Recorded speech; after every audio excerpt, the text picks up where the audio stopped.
Basta dito, hindi mo kailangan magpabilis. Kailangan mo dito maingat kang. Yan.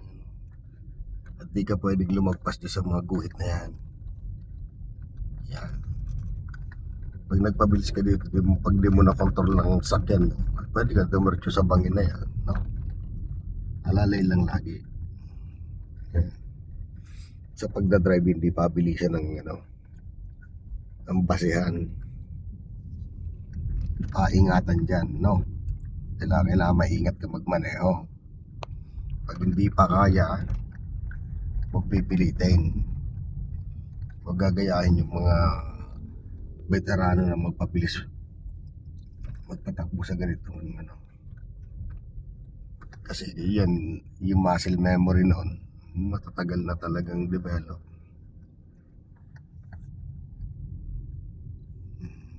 Kung matagal ka na rin driver at gamay mo na yung sakyan, wala problema. Kagaya niya, no?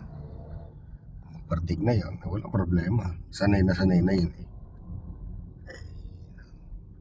Pero pag inaaral mo pa yung sakyan, huwag ka magpapabilis basta-basta.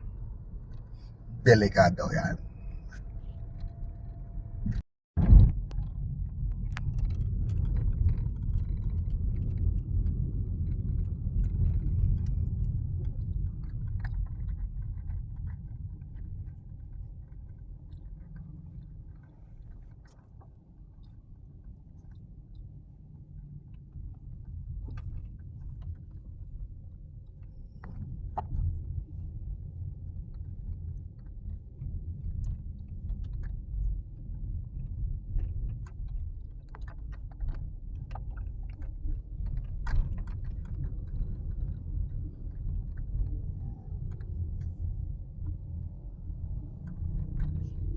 Na